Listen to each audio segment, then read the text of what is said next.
Hello everyone, today I'm going to be showing you an Imperial Japanese Army combat impression for your average infantryman during the early Pacific Theater around 1941 and 42. This is what they would have worn in campaigns like the Philippines, Malaya, and the Dutch East Indies.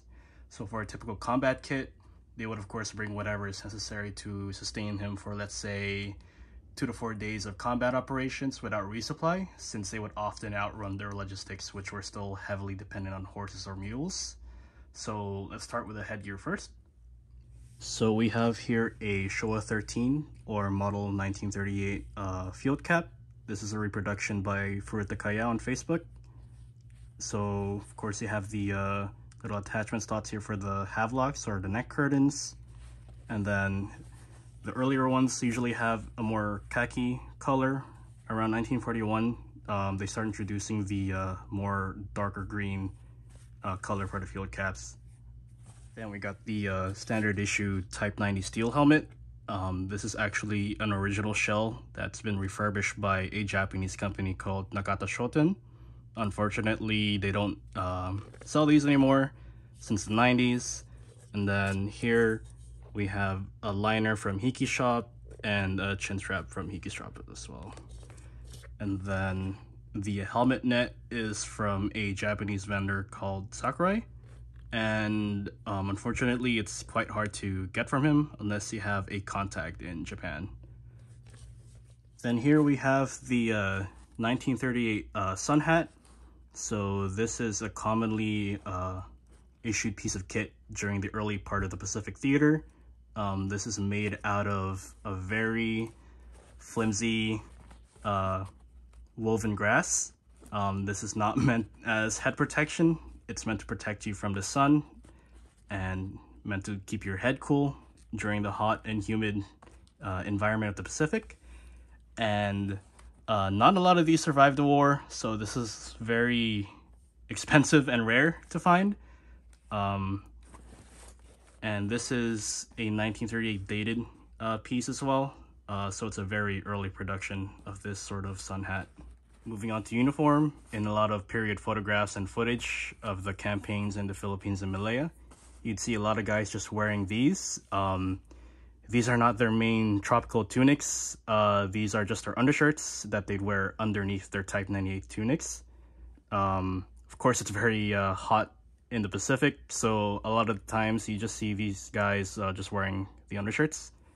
And this one in particular is made by a Japanese vendor called Nakajima. Unfortunately, he doesn't make these anymore.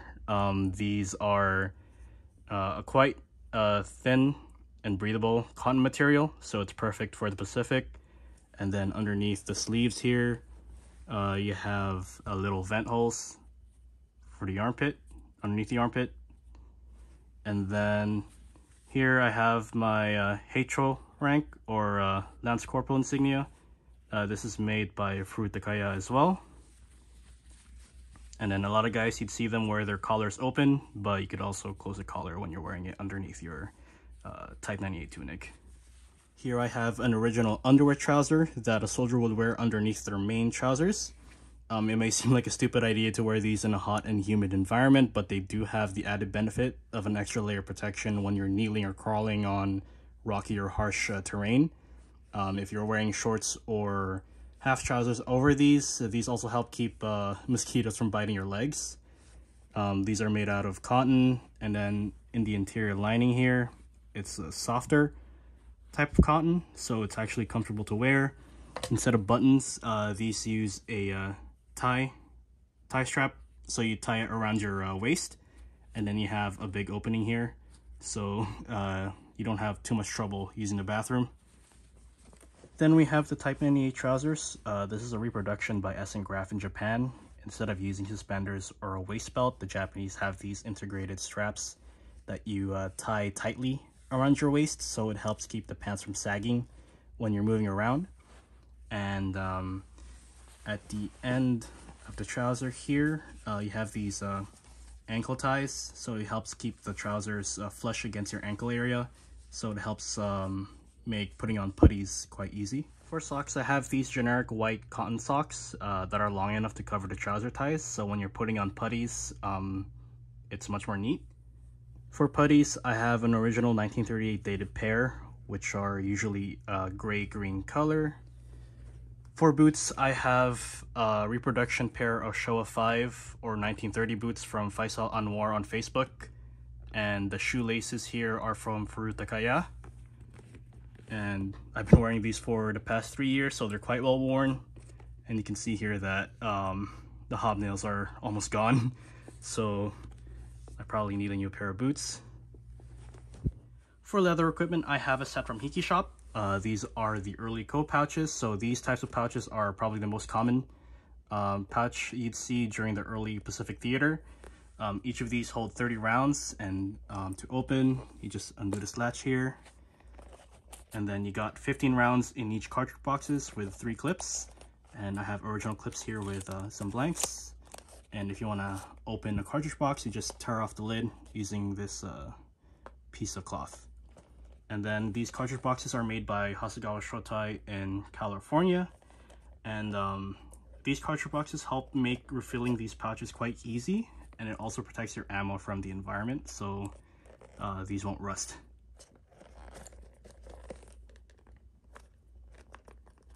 So you got 2 front pouches, and here you have a reserve pouch.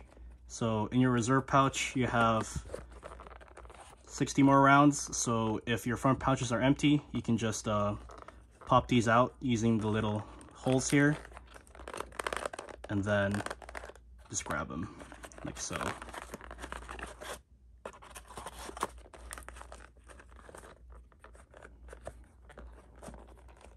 And then here you have an oiler for rifle maintenance.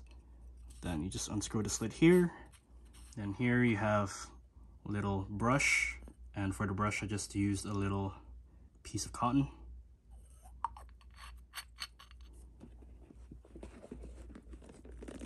And then we have an original Type 30 bayonet and scabbard. And you got the frog. You got a belt loop. And you got a very simple belt. Moving on, we have a Showa 5 or model 1930 canteen. This is an original canteen, and the harness is from Hiki Shop. And you just got a custom name tag here, which is Tanaka.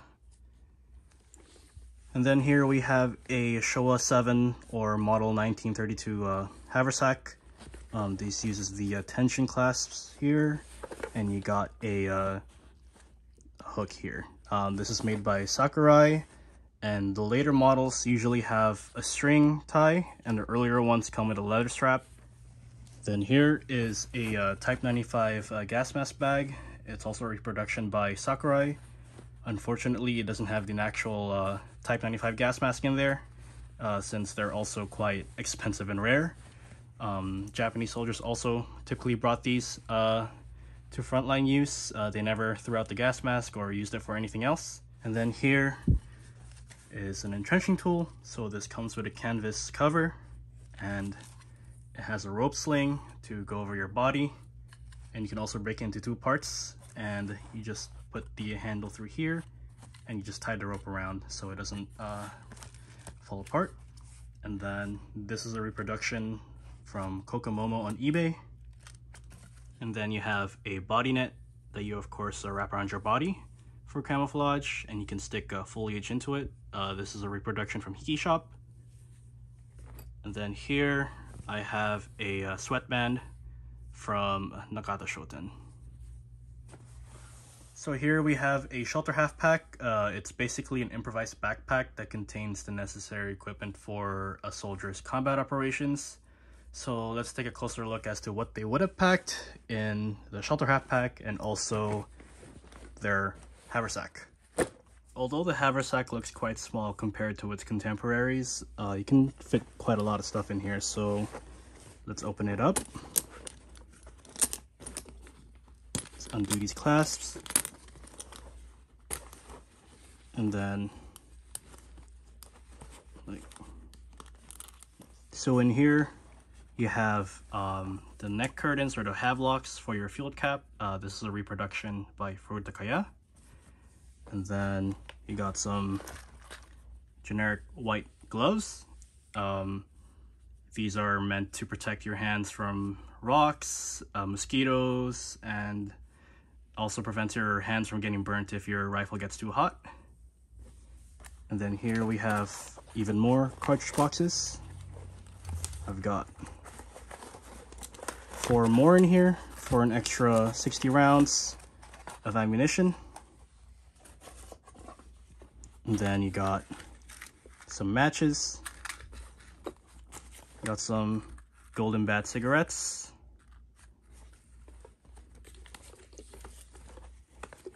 A jar of salt and soy sauce. You got your miso soup packet. And then for my 24-hour iron ration set, I have 4 packets of kanpan or hardtack. These are reproductions from Kevon Torg on Facebook. And I have a tin of meat, tin of beans, extra pair of socks, so some sterno heating liquid or gel to heat up your mess kits. And off to the side here I have 2 Type 97 hand grenades. These are reproductions from World War Supply. And in the back compartment here I have my chopsticks, and then I have the cleaning tools. These are reproductions by Don Schlickman. So you have the screwdriver here, a chamber cleaning tool, so you're using this end to wipe away the carbon or crud that forms in the chamber of your rifle. And then here I have a cleaning jag that you screw at the end of the cleaning rod. And on the outside of the shelter half pack, I have my original mess kit attached, and also above it we have the straw bento box. And for the straw bento box, it comes in this cool carrying net that you can also sling around your shoulder. So you just undo the net here.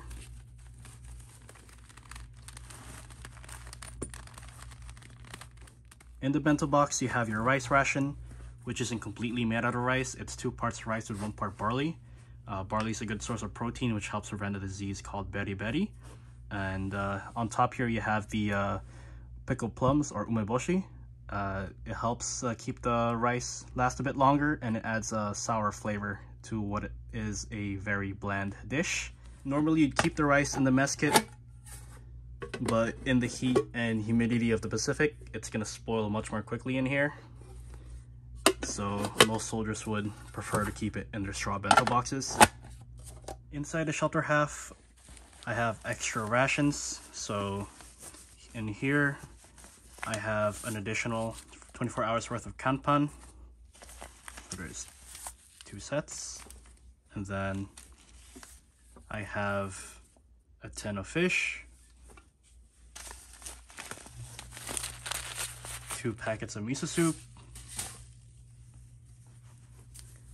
and a tin of whale meat. This is not actual whale meat, this is just beef chili.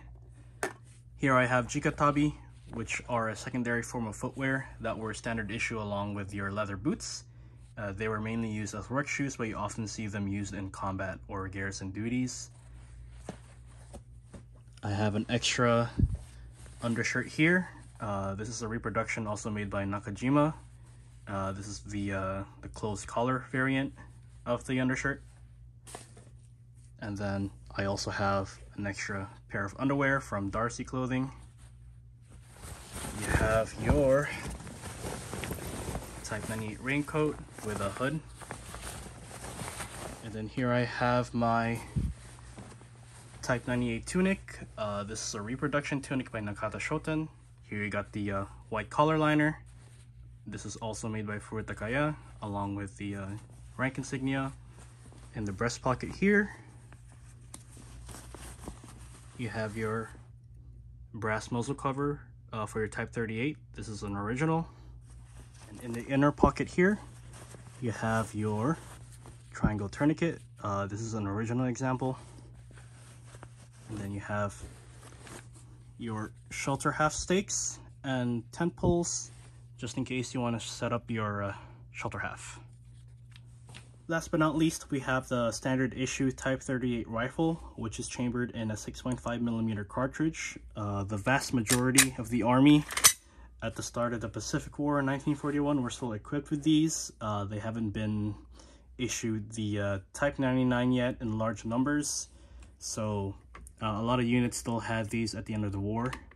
And this particular example, this is an original dust cover. Of course, this has the mum, but unfortunately a lot of the parts here are mismatched, so I got this for a pretty low price, and it's a pretty good reenactor beater.